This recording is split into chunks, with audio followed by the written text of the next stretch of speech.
এখন আমরা কিছু কথা শুনে নেব সম্মাননীয় প্রলয়ঙ্কর রাউল, প্রধান শিক্ষক, নিত্যানন্দ বিদ্যাপীঠ, তার কাছ থেকে।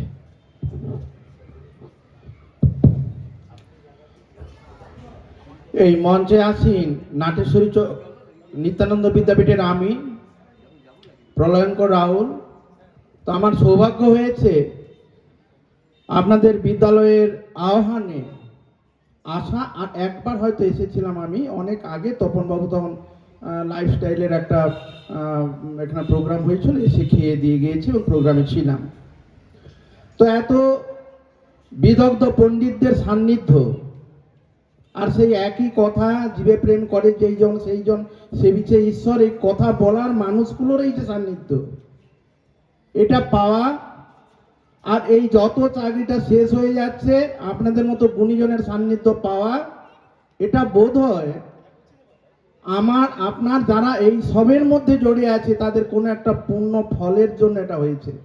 আমি নিজেকে বলি, আমি সবসময় বলি, অনেককে বলেছি, আগেও বলি, আজকেও বলেছি, এই চেয়ারে বসার সেই যোগ্যতাটা যে গুণ থাকলে হয়, বা আমরা যারা বসছি ওই বিদ্যালয়ে বলুন বা আরো কোনো বড় প্রতিষ্ঠানে বলুন, যে গুণ থাকলে হয়, সেই গুণের সবটাই হয়তো আমরা অধিকার করতে পারিনি। কারণ সেই ঘুরে ফিরে আসা বিবেকানন্দের সেই দেশমাতৃকার কথা, তা আমিও সেই কথাটা বলতাম। তার একটু আগে আমাদের একজন, আমি সবসময় বলি, আমাদের ছেলে মেয়েদেরও বলি, একটু আগে ওনার সঙ্গে বসেছিলাম, সেখানেও বলেছিলাম যে কিছু পণ্ডিত ব্যক্তিত্ব আছে যাদের সান্নিধ্য আমাদের পাওয়া খুব জরুরি। তো আমরা এটাই বলি, আমার মনের কথাটাও উনি বলেছেন, বা এটা হয়তো সবাইয়ের মনের কথা, ঈশ্বর আছে কিনা আমরা কেউ দেখিনি, জানিও না, তার অনুভূতি পাই না। যারা মঠ মিশন নিয়ে থাকেন, রামকৃষ্ণদেব সারদা মাকে নিয়ে থাকেন, বা আরো কোনো প্রতিষ্ঠানের সঙ্গে এই ধরনের প্রতিষ্ঠানের সঙ্গে থাকেন বা থেকে যাচ্ছেন, ভালোবাসেন, আমরাও ভালোবাসি, কিন্তু সেই ধরনের সৌভাগ্য এখনো পর্যন্ত হয়ে ওঠেনি। কিন্তু যে কথাটা বলা, যে আমি আমার ওই ছোট্ট প্রতিষ্ঠানের মধ্যে ছেলে মেয়েদেরকে যেটা বলি, সেটাও উনি বলেছেন কি, যে দরকার নেই বেশি কিছু। আমরা তো প্রায় আমাদের এইচএস লেভেলে দেখি না, আমরা মাধ্যমিক পর্যন্ত দেখি 6-7টা সাবজেক্ট পড়ানো হয় না, দরকার নেই। তো দরকার নেই, কারণ আমরা তো সারাদিন এইটুকু ভাত খাই বা কিছু খাই, তার জন্য রুজির রোজগার না পড়লেও হয়। আমরা বলেছি, আমি যেটা বলি সেটা হচ্ছে 4টে সাবজেক্ট পড়ানো উচিত, ওই 4th ক্লাস, আমাদের 4th সাবজেক্ট পর্যন্ত, আমাদের টিফিন পর্যন্ত, আর কি পড়ানো উচিত। আমরা যাকে চিনি না, নতুন প্রজন্ম যাকে জানছে না, আমরাও জানিনি, সেগুলো জানা উচিত ছিল, জানিনি, সে সৌভাগ্য হয়নি। রামকৃষ্ণ, বিবেকানন্দ, সারদা, রাজা রামমোহন, এই দেশের ইতিহাস নিয়ে আর 4টে পিরিয়ড হোক, তাতে দেশ এগোবে। কারণ আমরা তো ভগবান দেখিনি, বিশ্ব ভ্রাতৃত্ববোধের কথা তো অনেক বড় কথা।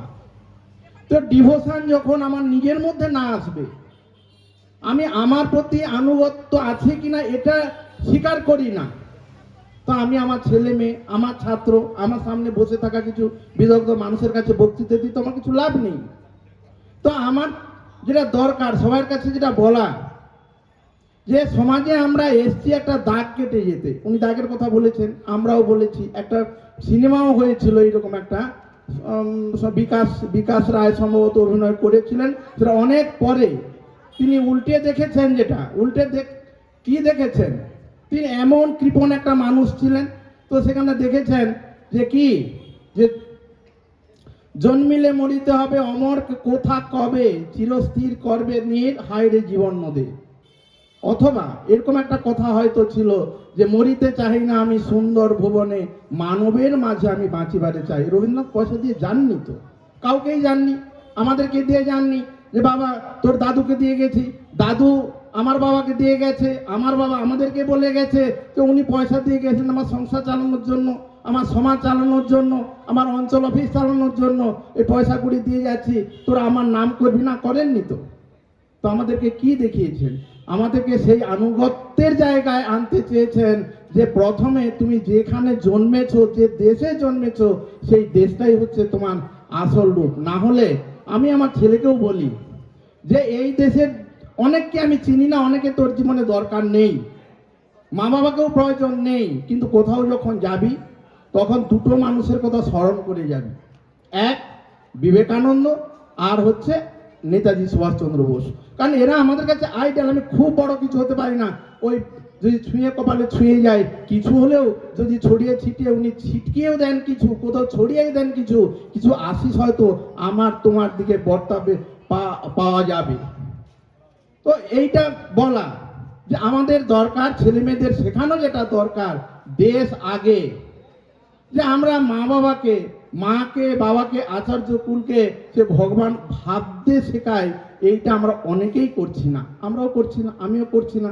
কারণ এখন আমরা এতটা বেশি অপরাবিদ্যার সঙ্গে জড়িত, আমাদের সিস্টেম জড়িয়ে দিয়েছে, কোনো বাড়িতে এই পরাবিদ্যার আলোচনা হয় কি না, রামকৃষ্ণের জীবন গাথা সেখানে আলোচনা হয় কিনা, মা শারদার জীবন গাথা আলোচনা হয় কিনা, এটা আমার যথেষ্টই সন্দেহ আছে, অনেকেরই হয়তো সন্দেহ আছে, থাকাটা স্বাভাবিক, কারণ আমরা এত জীবন যন্ত্রণায় ভুগছি।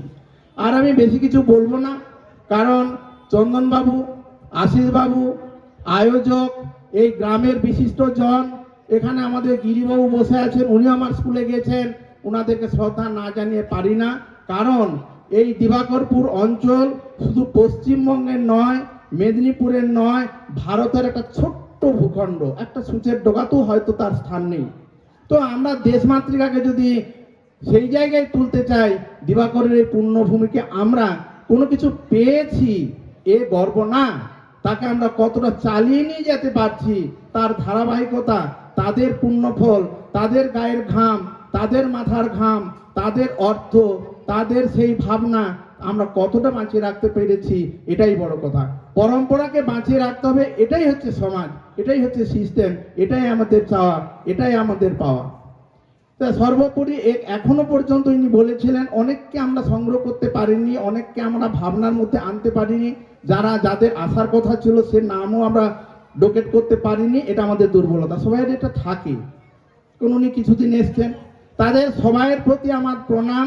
এখন হয়তো অনেকে নেই, কর্মসূত্রে বাইরে আছেন, তাদেরকে সবাইয়ের আমার প্রণাম, শুভেচ্ছা, ভালোবাসা। এই প্রতিষ্ঠান দীর্ঘজীবী হোক, 75 ছাড়ে আরো 75 হোক, সেদিন আমরা থাকবো না। এই আচার্য কুল তার যা সাধনা নিয়ে এসছেন, তারা সবাই সেই তার ব্রতী হোক। ছাত্রছাত্রীদের এইটুকু শেখাক যে আমি তোমাকে বেশি কিছু দিতে পারবো না, আমিও কিছু না, আমি যে আদর্শে বিশ্বাসী, বিবেকানন্দের আদর্শ, বিবেকানন্দের ভারতবর্ষের আদর্শ, নেতাজির ভারতবর্ষের আদর্শ, সে আদর্শের একটু তুমি ছোঁয়া পাও, একটু তাদেরকে জানো। কারণ প্রথম কথা হচ্ছে, আমরা যদি নিজের প্রতি আমার আনুগত্য না থাকে, যে নিজের কাজকে না ভালোবাসবে, আমি যেটা করি, আমরা সবাই যেটা করি, সেই কাজের প্রতি তার যদি আনুগত্য না থাকে, সে কোনোদিন তার নিজের পরিবারকে, নিজের সন্তানকে, নিজের ছাত্রছাত্রীদেরকে, নিজের সমাজকে, বৃহত্তর দিকে নিজের দেশকে কোনোদিনই ভালোবাসতে পারবে না। অপরাবিদ্যার যে ছোঁয়া তার গোটা শরীর আচ্ছাদনে সে ঢেকে যাবে। হ্যাঁ, এটাই হচ্ছে ব্যাপার। আমরা চাই, আমরা অসৎ থেকে তো সৎ হতে চাই। আমরা যে আমাদের মৃত্যু হবে, সেখান থেকে আমরা তো অমৃত লোকে যেতে চাই, এটাই তো আমাদের বাসনা হওয়া উচিত, আমাদের সবাইয়ের হওয়া উচিত। নিশ্চয়ই সবাইয়ের আছে। আর একবার সবাইয়ের এই আচার্য বৃন্দদেরকে, এখানে যারা বসে আছেন, এখানকার যারা আয়োজক, এই বৃহত্তর বিদ্যালয় জুড়ে যে সমস্ত গ্রামবাসী আছেন, তাদের সবাইয়ের প্রতি শুভেচ্ছা, ভালোবাসা, বিনম্র শ্রদ্ধা জানিয়ে আমি আমার বক্তব্য এখানে শেষ করছি।